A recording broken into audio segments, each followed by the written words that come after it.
Yeah. New guys coming to you live.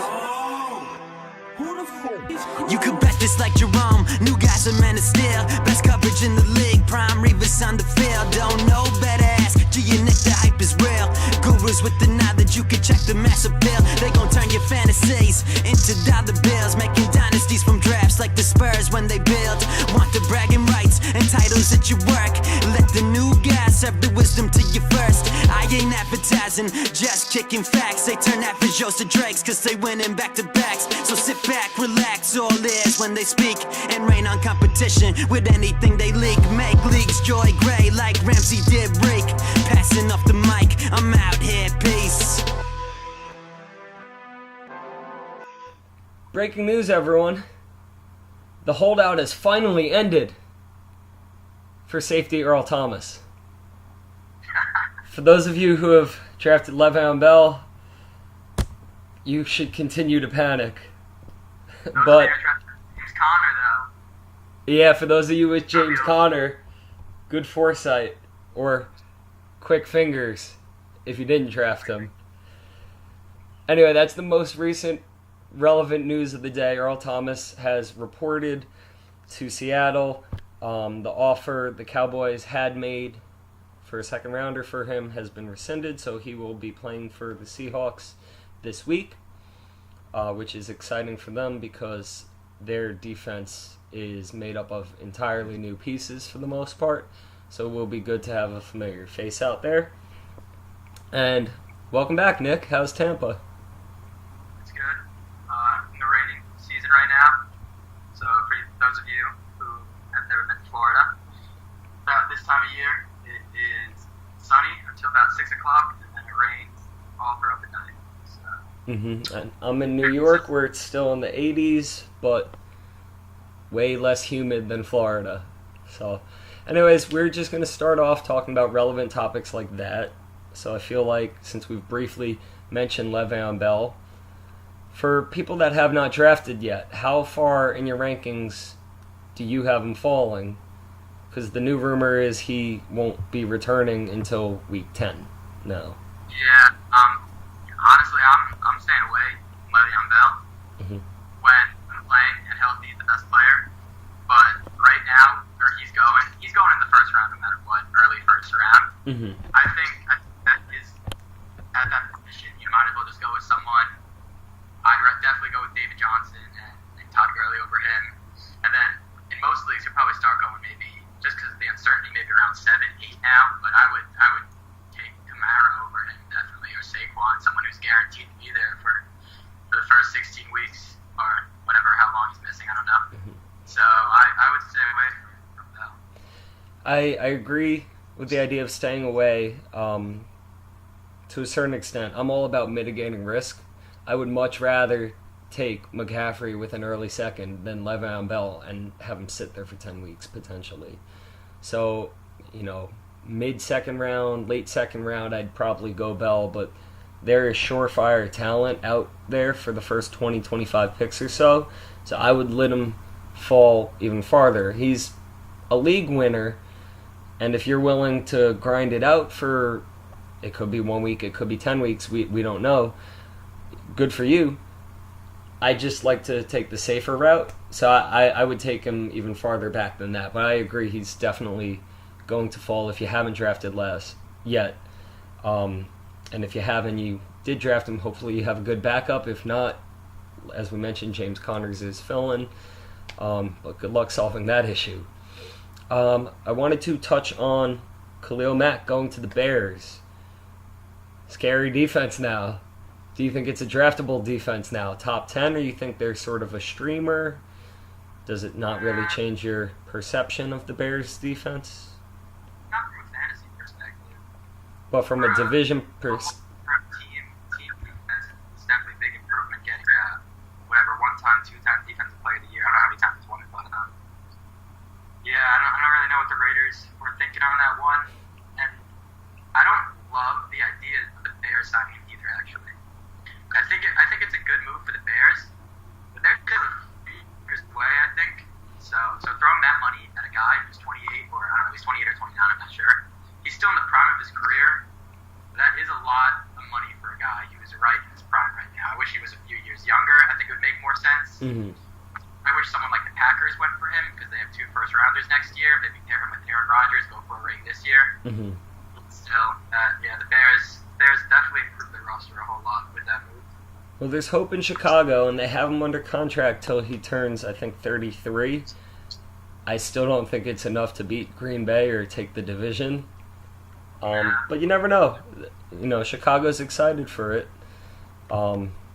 Definitely solidifies that line at least. You know, no one's going to be running on them. I'm benching Jamal Williams in one league, and he's not a surefire starter anyway. But I'm steering clear of that at least in week 1 to see, you know, how everything shakes out there. Anyways, we skipped last week. Nick was moving back to school, and I was just busy with other things. So we wanted to recap our draft. Granted, this was before McKinnon got hurt. This was for a couple relevant things like that.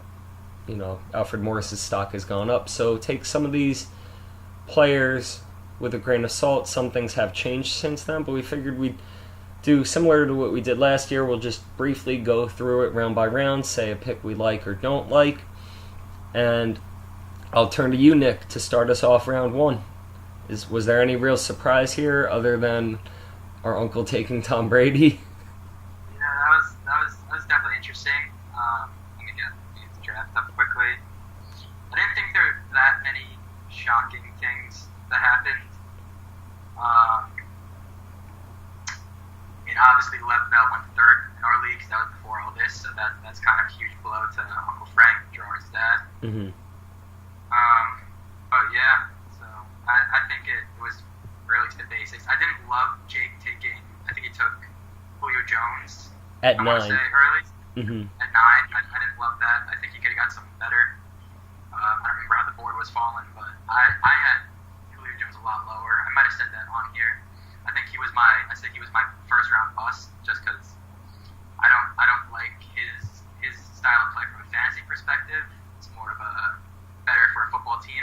Mm-hmm. But he doesn't get many catches and he doesn't get many touchdowns. So that's why I would have stayed with. Okay, fair point, and I agree. There weren't any crazy surprises in this. Just to note, Michael Thomas was taken at 11, which was a little bit higher than I expected, and he went before Odell Beckham, DeAndre Hopkins, Keenan Allen, which you can make a case for that, but Michael Thomas did go at the end of the first round, whereas all those other names went at the beginning of the second. Personally, I was shocked to see DeAndre Hopkins, and not to toot my own horn, I was shocked to see him left for me at 15. I thought he would have gone before Dalvin Cook since he's coming off a major injury. I thought he would have gone before Odell since he's coming off a major injury. And so I was kind of surprised I got Hopkins at 15. And round 2, I think, kind of went about as expected as well. Jordan Howard went at 19, which I thought was a little bit early, but I guess our cousin Danny wanted to shore up his running back situation. Other than that, I don't think there was any surprises. Anything stand out to you? In the second, Uncle Billy O took Joe Mixon.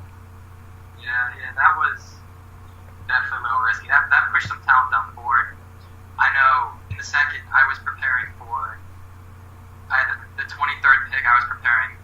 Best case scenario was Mike Evans. I think that was my best case scenario. It's like, all right, I'm going to go in and hopefully I get Mike Evans or maybe Gronk falls. And I get to my pick, and Devontae Adams and Christian McCaffrey are both there. Then I was really hyped about that. So I had to make a decision there. I went with McCaffrey, and then Adams ended up falling to my next pick because that was only 4 picks later. So I ended up getting both of them. So I was really excited about that. Mm-hmm.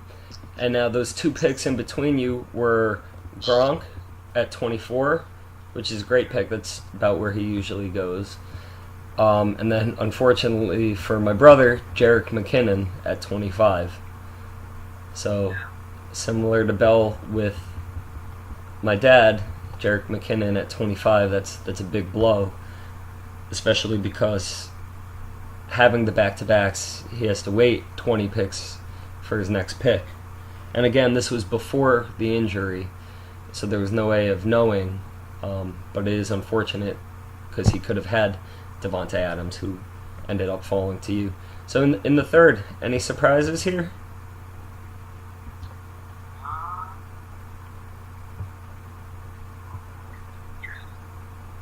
How do I even look at the draft? If you're on the league homepage, there's a little button that says More, and you could get to the draft recap.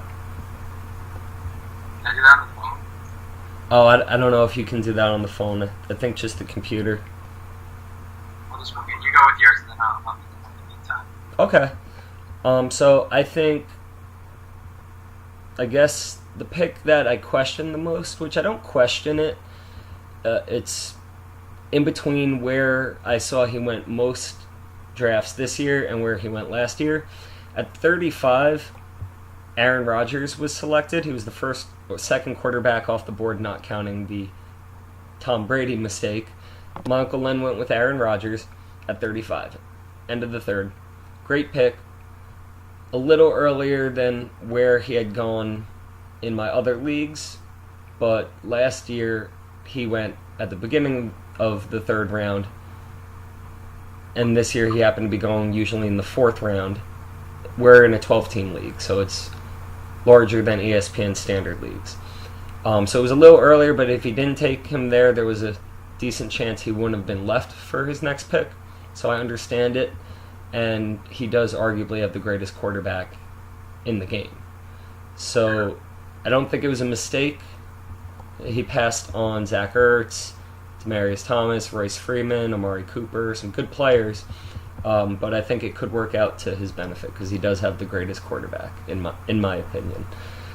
As for steals, I don't think there were any. Most of the other picks were pretty much right around where I expected them. Yeah. Kelsey at 29, Ertz at 36. I don't think anything really stood out here. No, I like the Tyreek Hill pick by Danny in the third. That's about where he was going. Sometimes he's going in the second. I think that's an awesome pick, though. I think he's going to be a stud this year. Mm-hmm. That defense. So I like that. You don't think Sammy Watkins is going to eat into his production? I think he could. Sammy Watkins is really talented, but I mean, last year he was on the Rams, and Cooper Kupp had a bunch of touchdowns, and Robert Woods had a career year. So I don't know. I think they could find out a way to spread out the ball equally. I think Tyreek Hill's still the number one guy there besides Kelsey. Mm-hmm. And they actually, ironically, went back-to-back. Kelsey 29, Hill at 30. So a lot of faith in Kansas City this year. In the fourth round, I was a little shocked at Kyle Rudolph going. I think he's going to have a good year, and Kirk Cousins... Who took him, your dad? No, my dad's a Minnesota fan. It was Uncle Len. So I was a little shocked just because Greg Olsen was still on the board, Jimmy Graham was still on the board, some players who I think are more likely going to outperform Kyle Rudolph. But he has been consistent and a solid tight end one the last 2 years. 2 years ago, I think he was the second best tight end in football. So I think it's early to take Kyle Rudolph, but it may work out. We will see. They got on that offense. I don't know if I'd be expecting him to have a career year or anything. Just because they have a lot of weapons. Mm-hmm. So I'm not sure how good of a year he'll have. Yeah, the steal of this round, I think, actually goes to you, Jarvis Landry at 47. I think I was kind of shocked that he was left, and I mean, I got to that pick, and the two top guys available were, to me, was like, I don't know what they were ranked, but it was him and Josh Gordon. And I knew it was going to come down to that. I just knew like a few picks before that it was going to be me coming down to the decision of who do I want. And I went back and forth. And in my other leagues, I have Josh Gordon, and I'm usually a big Josh Gordon guy. I always like picking him. But I don't know. I think he still wasn't playing at that point. He still was only like conditioning with the team. So I just felt that Jarvis Landry was the better pick at the time. mm-hmm. Right now, I don't even have Jarvis Landry starting for my team, actually. I'm starting Chris Hogan over him. Oh yeah. Well, I mean, with Edelman out for the first 4 games, And, Sony Michel's a little banged up, Rex Burkhead's a little banged up. So I would consider that game time decision if I had to choose between the two of them. He'll make his way into my line eventually. Mm-hmm. All right, so on to round 5. What stands out for you? Want to read the picks? All right, so 49, Brandon Cooks. 50, Chris Hogan to you. 51, Deshaun Watson. 52, Cam Newton. 53 was Josh Gordon. 54 and 55, this sort of stood out to me because it was back-to-back running backs. 4 running backs went off the board right here. And the reason it stood out to me is because at 54 was Kenyon Drake, so he fell a bit in this draft, and he's a starting running back who does have a lot of breakout potential. I know they're saying it's a committee in Miami, but I think when all's said and done, it's going to be Drake's backfield. After that went Kerryon Johnson, who is in a surefire committee in Detroit. So there he's definitely a committee. I didn't really love that pick at 55, especially because the next 2 picks were also running backs, and they were Jay Ajayi and Marshawn Lynch. So that sort of stood out to me. I know he has a lot of upside, but I didn't love that pick. I mean, maybe it's a long-term play, but I like to take the talent now. So that stood out to me a little.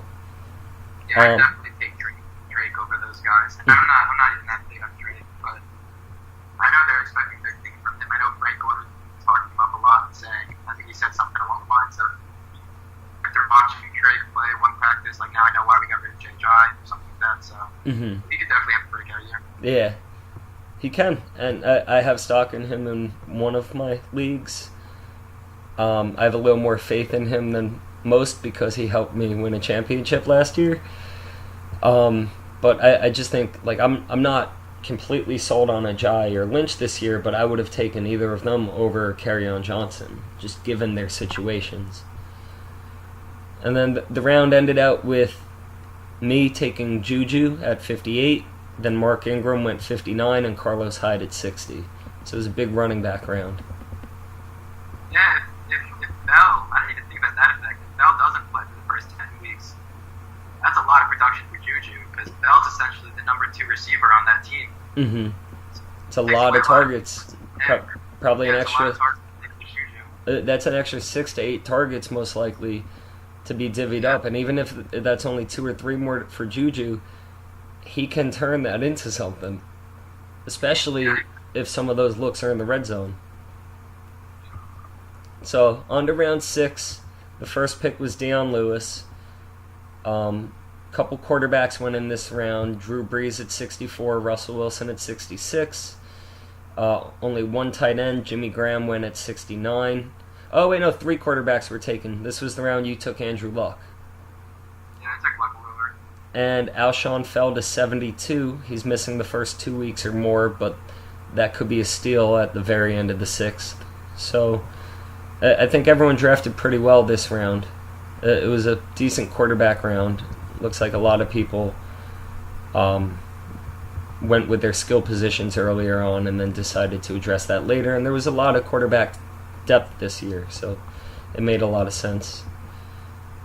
Round 7, let me know what stands out to you here. Will Fuller, Evan Ingram, Delaney Walker, Chris Carson, 77, Robert Woods, Carson Wentz, Corey Davis, Tariq Cohen, Rex Burkhead, 82, Sterling Shepard, first defense off the board, Jaguars, 83. I think I'd say that's what stood out to me. And then Chris Thompson at 84. Yeah, I like the Thompson pick, actually. He doesn't get that much playing time, but he usually does something with it. In PPR leagues a lot more than non-PPR. We're not PPR, but he usually actually does pretty good, so I like that. Will Fuller is interesting because last year he had such a good, I guess, I don't even know what you call it, touchdown percentage or something. He was scoring like 2 touchdowns a game or something. I call it fluky, is what I call it. I think it's a little fluky. He still was a first round pick, but then again, he's the second best receiver on his team. So I don't know. It's interesting. He could have a good year, but that goes as Deshaun Watson goes, and I guess as DeAndre Hopkins goes too. Yeah, Fuller was essentially the Mark Ingram to Hopkins, Alvin Kamara, if you made them wide receivers, something like that. I agree. Chris Thompson at the very end of the round could be an excellent pick. He's going to get all the pass catching work because Peterson is not a pass catcher. He'll get a lot of third down work, and it's essentially going to be just the two of them. I know they still have Pirine and no longer fat Rob Kelly, but I think Thompson and AP are going to get the bulk of the work. And Chris Thompson was great last year up until his injury. So we'll see if he can go back to form. Round 8. This round also, it looks like people started taking their tight ends. I took my tight end at 87, Jordan Reed. 3 picks later, went back-to-back. Njoku at 90, Jack Doyle at 91. There were a couple quarterbacks off the board. Big Ben went at 86, and Phillip Rivers went at 96. So that just goes to show how deep quarterback is. Kirk Cousins went at 89. Other than that, it was just people adding depth to their benches. Jamal Williams at the top of the round. One pick that I'm not sold on, this one was your pick, Nick, was Ronald Jones at 95. Care to get into that? Yeah, I mean, now it doesn't look too hot, but I don't know. He was a second round pick. He was early in the second round. I'm talking about the actual draft when he was taken. Mm-hmm.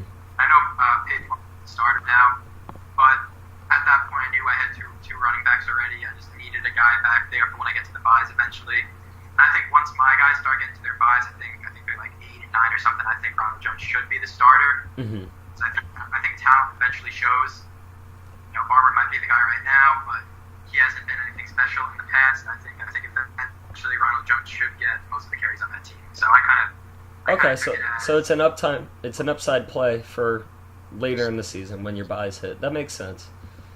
And he came out of college with high expectations in Tampa. So, some players just take longer to transition to the pros.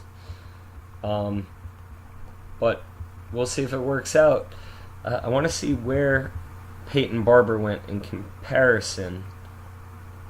Peyton Barber went 1 round later at 102 to our cousin Danny. So I guess Danny's looking for the touches now, whereas you're looking at the big picture for the bye week fill-ins and who you think will win out by the end of the season. So just difference in opinions there. In round 9, this was a round of mostly running backs and wide receivers. Actually, only one person deviated from that, and it was myself. I went with my first quarterback in Matt Stafford. I just think their throw-first offense, he's been consistently top 10. Even going back to the Calvin Johnson days, he's been consistently a top 10 quarterback. So I felt safe in taking Stafford here, and I felt like there was a bit of a talent drop-off after him because Phillip Rivers and many other good quarterbacks were off the board at this point.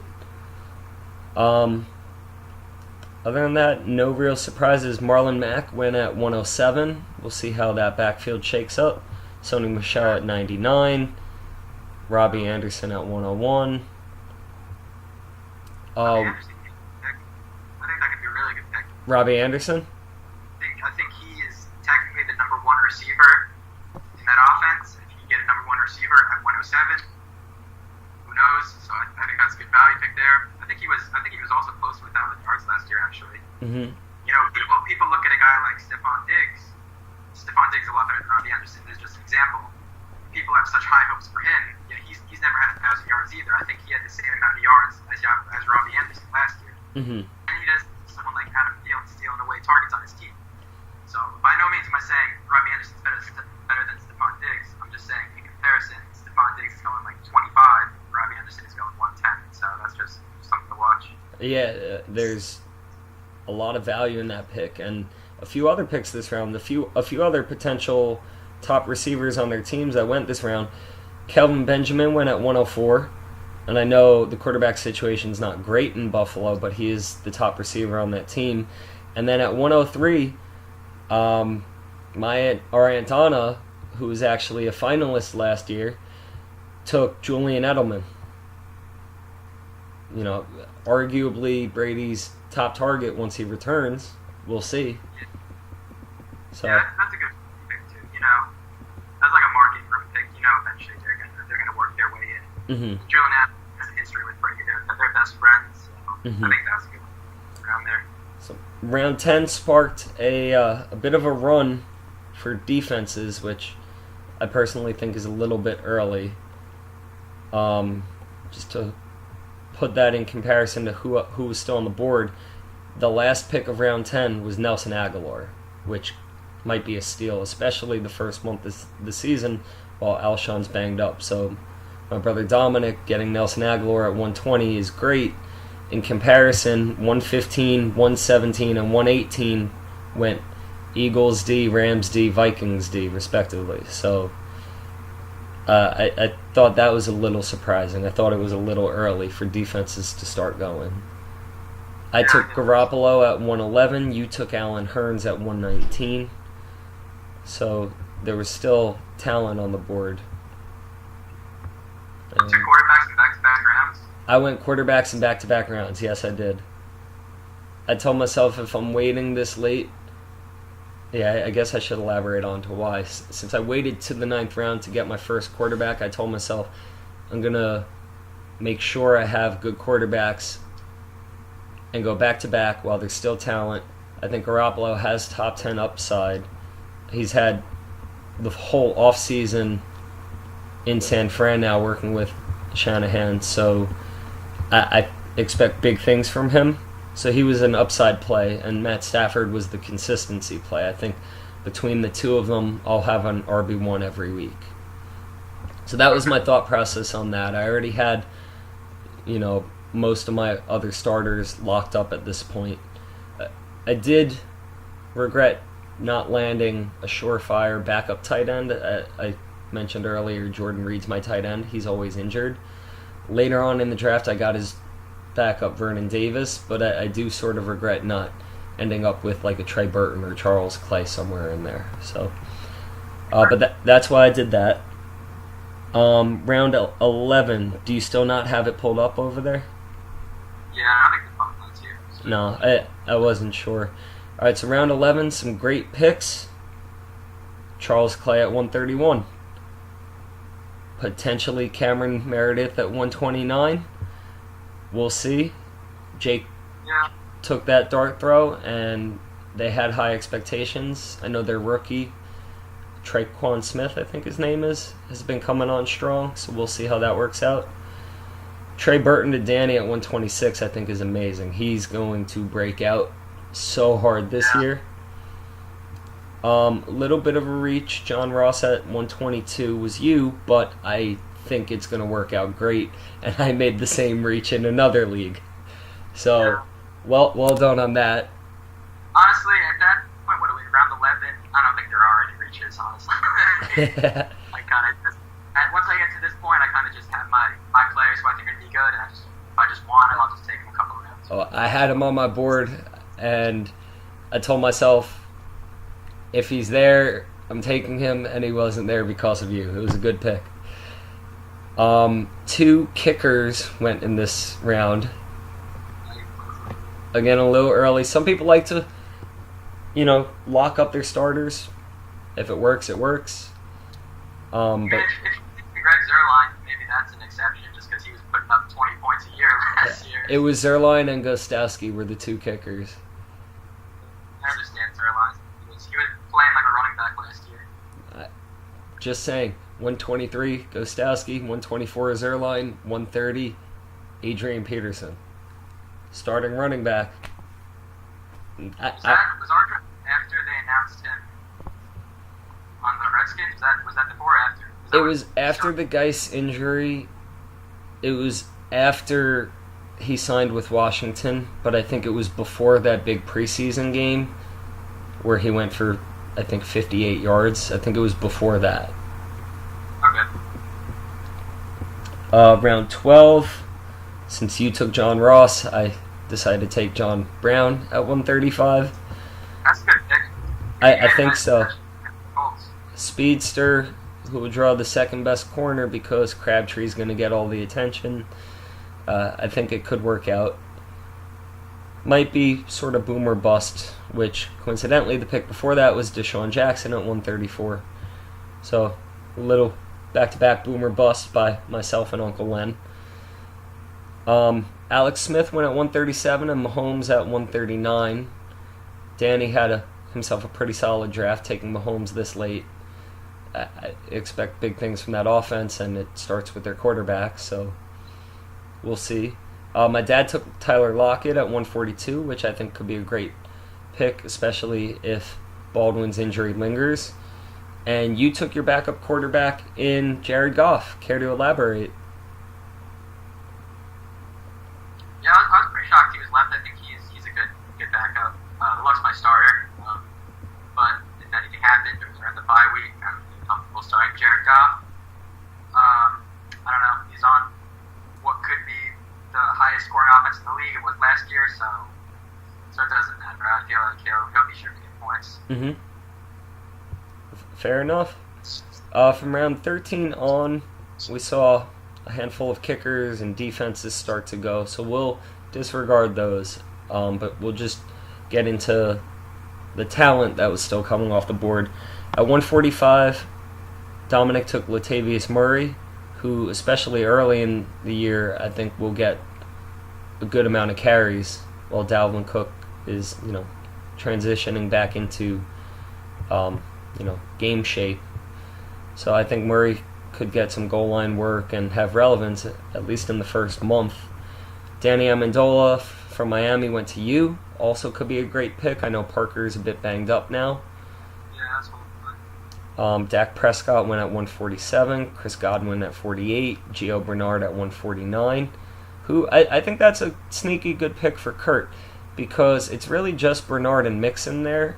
And if Mixon does not break out like many people anticipate, Giovanni Bernard looked really, really solid at the end of last year when Mixon was injured. So they may become more of a committee over time if Mixon does not pan out the way people are projecting.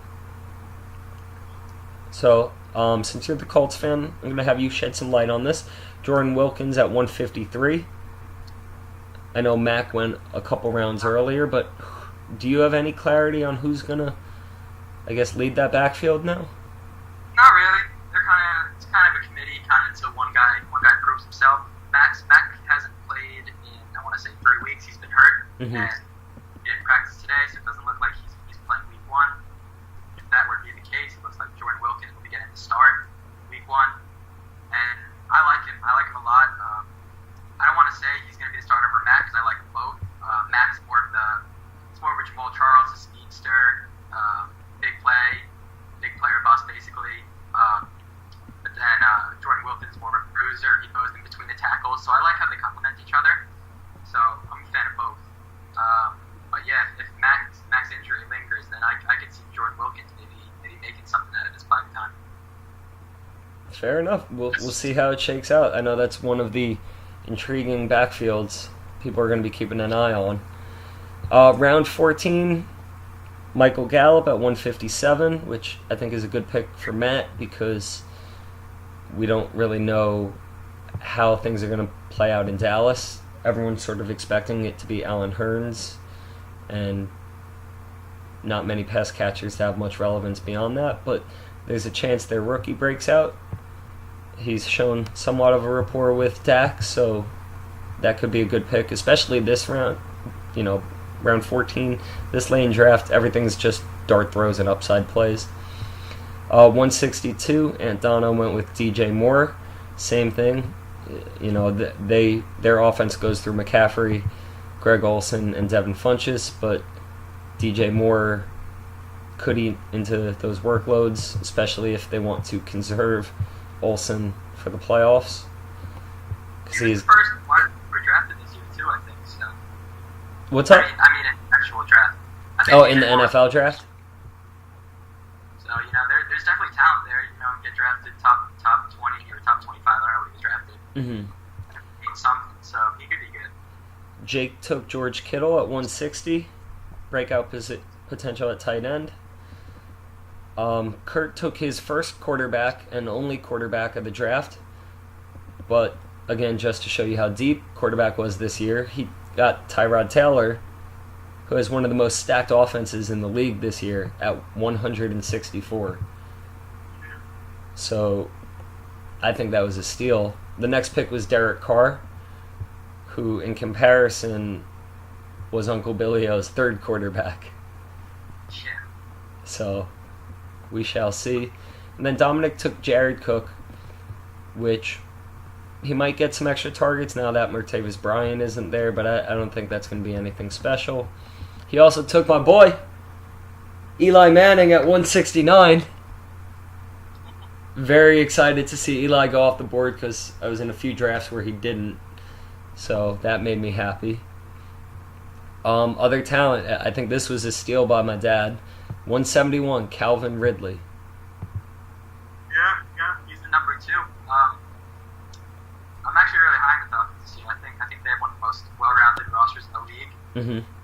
That high-scoring offense, number 2 wide receiver. I don't know what he is on the depth chart right now. If he's above Sanu or if they're around the same, but eventually he should be there. But yeah, I like that pick a lot by your dad. Yeah, this late, that's a great pick, and we'll see what happens behind Julio there.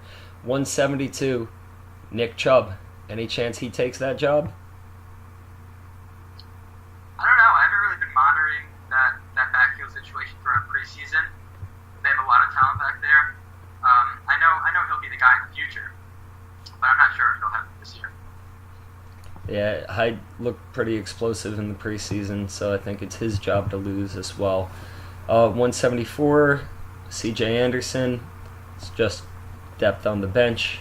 178, I went with Vernon Davis. I really needed something to back up Jordan Reed, so I went with his backup. And then 179, 180, Doug Martin, Frank Gore. Again, I think those are just depth. It's Marshawn Lynch and Kenyon Drake's jobs to lose. I think Martin could eat into Lynch's workload, but I don't think either of those picks are anything significant or extraordinary. And then in the 16th round, I don't own him anymore. I dropped him to pick up Alfred Morris when McKinnon got hurt, but I did draft at 183 Cortland Sutton, who showed a rapport with Denver's quarterback and really looked the part. I mean, I think he's going to be fluky, week to week. He'll hit some weeks, he won't some others, because he's behind Demaryius Thomas, Emmanuel Sanders. It's a run-first offense, so there's going to be a lot of work going Royce Freeman's way. So the volume of work, I think, is going to be up and down there. But he was a rookie I really liked. And it looks like Brendan took James Washington at 185. Kenneth Dixon to Andana, 186. Danny took previously mentioned Traquan Smith at 187. Uncle Billy O took Travis Benjamin at 189. Cameron Brate and Eric Ebron back-to-back at 90-91. And that rounds out our draft. Anything in there surprising for you? Not too much. I took Eric Ebron. I dropped him since to pick up James Conner, who's going to be an absolute stud. I know we touched on it before. Excellent move. When I watched James Conner last year, let me just talk about this for a minute. Go for it. Every time he'd get like 6 yards at least. So obviously he's not as good as Le'Veon Bell, but I couldn't believe he was still left, especially with all this stuff. First of all, I didn't even know Bell didn't report yet until like 4 days ago. I said something in our group chat, and then I saw like the so I just checked the free agency wire and said, oh gee, let me see if like Connor's still there because I have him in all my other leagues. Mm-hmm. He was. So now, and literally, I was checking the projections as we were doing this. His projections were at 3 when we started, which is for 3 points for week 1. They're at like 12 now or something. Like it went up a whole 10 points. Oh yeah, So I guess they're really nice. it's a steal. He has top 15 upside because Roethlisberger can't just throw it every play to Brown or Juju. They're gonna have to run the ball, and They got some offensive line too. So yeah. So I'm really excited that I was able to snag him, and I have him in our dynasty league too. Just a power move. yeah, I have him in my one other redraft league, and I'm in discussion to ship him out already, just to see what I can get for him. So let me throw a hypothetical at you, because some people may be facing this situation where you had an early draft pick and you went with Le'Veon Bell, and then you were nearing back-to-backs, or your second and third round picks, which are close to each other, and there's a chance you went with Jerick McKinnon. So some people may have a gigantic running back void and be looking towards the wire. Other than the previously mentioned and obvious names, is there any streaming option out there this week? Like, do you think there's a chance LeGarrette Blount gets a few goal line carries, punches in a touchdown or two, and could salvage a week or two for any panicked owners, or any name out there? I'm always big with that if you need a stream to go with someone like LeGarrette Blount, just because, if they get a pass down to the 1 yard line, everyone and their mothers know the ball's just going to LeGarrette Blount for a 1 yard, so it's always a safe bet. He's almost a fullback in terms. Maybe Mike Gillisley just signed with New Orleans. He could be, they said they didn't want to give Kamara too many carries. They said they kind of want to do it like the way they did with Ingram. Mm-hmm. So maybe he gets a few carries, he gets a few running downs, because I know Kamara's big in the passing game. So maybe he could get something. Jeremy Hill for New England could be a streaming option. I'm not too sure who the short yards back is between him and Burkhead. I think it's Hill though, but I don't really know. Do you know about that? Who they give it to? I'm not sure. I know there was rumors it would be Hill, but Burkhead was also missing practice with a knee injury. Now that he's back, I think it could be Burkhead. But it's the Patriots. It could also vary every week. Just some other names. If you're in a PPR league, there's a chance Corey Clement is still unowned, depending on how your draft went. He could get some pass catching work. He'll be the primary back behind Jay Ajayi in Philly.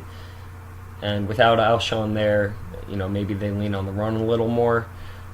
So he could help you out a bit. Just another name that I see is available on our wire. I don't know where your stance is with the Green Bay backs, but Aaron Jones is unowned in ours. If you're a believer that when he comes back he'll take that job, maybe you take him, ride it out for 2 weeks, and potentially score it back, for the mid part of the season. And just another name to throw out, I don't know if it'll work out. He's missing the first 6 weeks, but Donta Foreman was coming on at the end of last year, and it looked like he might take Lamar Miller's job. So if he's unowned and you feel like you can stash him, that could be a long-term play to help you out at running back going forward. Do you have any questions? Questions? Yeah, let's get to the Q&A section. Jaguars, Giants, who do you got? Jaguars, Giants. Non-biased. Who do I got? Non-bias. Alright. Actually, you're biased towards both teams, so. I lived in Jacksonville last year. I'm biased towards both teams. But I have to go with my G-men. I have to be biased. And this is why. Yes, it's bias. But there's some merit behind this. Jalen Ramsey got exposed by some of the best receivers last year, notably Julio and Antonio Brown. I consider Odell Beckham one of the best receivers in football. He is. So Yes. I don't think Ramsey will be able to hold him in check. Not only that, the Jaguars showed weakness in 2 areas last year. I watched a lot of Jaguars games. 2 areas. With mobile quarterbacks Cam Newton and Marcus Mariota. Are you Russell saying Eli Wilson. Manning needs some No, ball? I hope we get wheels. That's not where I'm going with this one. I hope we see Eli on wheels. He's not mobile or agile. But they showed two weaknesses. One was mobile quarterbacks, and the other was up the middle to tight ends. And I don't know if you know this, Ingram cleared concussion protocol. He's going to play. Yep. So I think we utilize our tight end a lot. I think Odell puts up big numbers, and I hope it's enough because I'm not sold on Bortles in the passing game. I think the Jaguars are going to run the ball, eat the clock, and sort of have their way, and it just sort of depends. Will they be able to run the ball and score more than we'll be able to throw it up the middle and hit Beckham with big plays? And I think ultimately at home, as the underdogs, we come out firing and get the win in a very close game. I agree. I think the Giants win it also, actually. Yeah? I think it'll be a big statement game I was kind of hoping that you'd say the Jaguars would win, and then I'd say that's going to be much more hyped. But yeah, I think there's a big statement team for a 3-13 team last year, or 4-12. I don't know if they won, something like that. But I think it'll be a big statement game. I think some people are sleeping them, and then others have them high. But I think the Giants have an awesome roster, and I think they'll expose the Jaguars.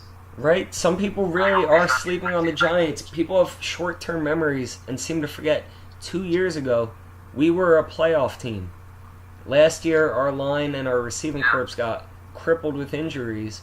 I think we're a lot closer to what we were 2 years ago, and people seem to forget that. I agree. I think people are sleeping on the Giants. All right, so let me throw this at you. Colts or the Bengals week 1? That's an easy one. The Colts are going to kill the Bengals. But your defense is suspect. Andy Dalton looked good this preseason. You don't have any doubt? Yeah, but Andy Dalton. I mean, no, I have some doubt. The Colts haven't won a season opener in like 7 years or something, so there is some doubt. But that was with Chuck Pagano. I think people don't realize the difference that a coach can make. Some people do. Smart people do. I think the addition of Frank Reich is our biggest offseason addition in years. I think adding an offensive-minded coach was just such a good idea with Andrew Luck to maximize his skill set. And you saw in preseason, I don't know if you watched the third preseason game, quick throw, don't let Andrew Luck get hit. He was letting go of the ball in 2 seconds or less every single time. That's what you need to do. I think we have fast receivers in T.Y. Hilton and Chester Rogers. I think they can do that. You got third down back in Nyheim Hines. These are all quick playmakers who just get the ball and get into space. And so I think we'll definitely beat the Bengals. I think people are sleeping on us too. I saw they had the NFL rankings yesterday where Elliott Harrison had hit. They ranked the Colts 32. I don't even care at this point because I've seen it a few times. USA Today projected the Colts to be 2-14. I don't know. In this league, if you have a good quarterback who can show that they're elite, and Andrew Luck has shown, obviously the injury clouded everything, but I think he gives you a chance to win every single week, and he wins the games he should, and Cincinnati is a game that he should win. So I think that. Okay, fair enough. So let me ask you, and I'll give you time to think about this. I'll say one on my own. Week 1 coming up. Any upset? Do you see any upset coming our way? And I'll get us started. I'll say one that I think we might see. I think Detroit's defense takes a step back. I think the Jets' receivers are underrated. And I think the younger quarterback to ever start in the NFL, Sam Darnold, is going to leave Monday night with a win over Detroit. Yeah, I can see that. I'm not that big on the Lions, so I could definitely see that. So let me get into this.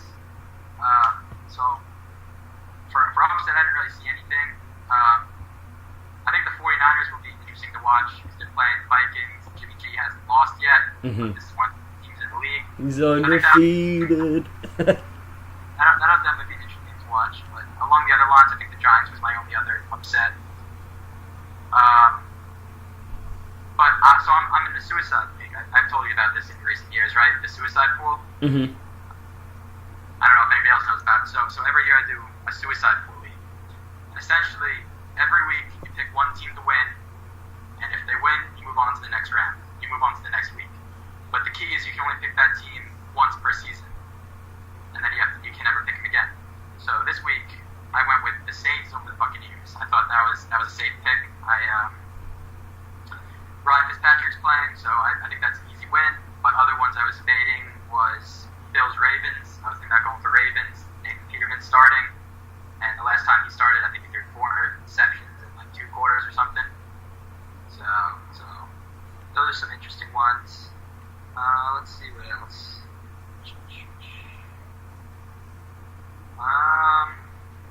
And then Packers Bears was the other common one that I saw amongst people, but I'm not too sure about that one. Yeah, that one's a lot closer now after the trade. And I think Green Bay will win that one, but I think that's going to be a fun game to watch. Yeah, I think the Packers should win. That's actually the Sunday night game. Yeah, But it is. The Bears are a improved team, and again, they got a new coach too, and people don't realize how big that is. So I definitely would want to stay away from them. All right, let me get you out on this. One last question. I'll let you answer first. Excluding our own teams, which week 1 game are you most excited to see? Week 1 game. Let's get back to the schedule. Oh, here's one. I'm excited to watch the Texans Patriots game. I think that's going to be an awesome game.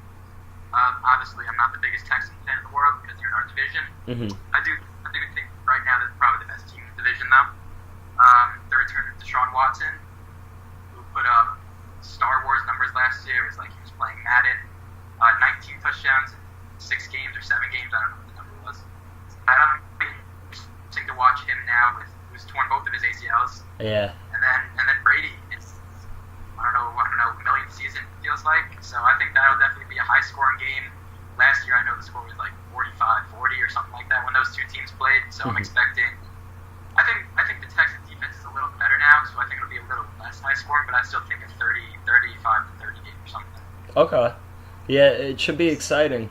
I'm going to go with one of those afternoon games. For me, I'm excited to see the Chiefs play the Chargers. I want to see what Mahomes' arm can do, see if he can connect with Hill on some deep throws. I think the Chargers' defense is underrated, and I'm excited to see Antonio Gates back out there. So that's one game I'm definitely keeping an eye on, and I think it's going to be a high-scoring shootout potentially in LA. So Tomorrow's a good night too. You got the Falcons and Eagles. I don't know who Vegas has as the favorite, but I actually think the Falcons will win. That's actually my prediction. I know Nick Foles is the Super Bowl MVP and he's awesome and everything, but still, I think Eagles fans would agree with this. They prefer to have Carson Wentz start there. Yep. It's the better one. So I actually think the Falcons will win. That's my prediction of that. I'd agree with that. The Falcons are a very well-rounded team. It is Philly's backup playing, and I know Foles would be a starter on numerous other teams, but I think Atlanta's going to get the win. You know, Philly's arguably their best receiver isn't playing as well, so they're not whole right now, and I think Atlanta's going to win. They're riding that Super Bowl high right now. So I agree. I think Atlanta's going to win, and I hope Atlanta wins because Philly's in the Giants division. So any divisional losses, I'll take. So, but that's unbiased. I think at least this week in Week 1, Atlanta's the better team. But once Wentz and Alshon are back, that's another discussion. So we'll see. Anyways, that is it for today. Good luck setting your lineups, and we will be back next week.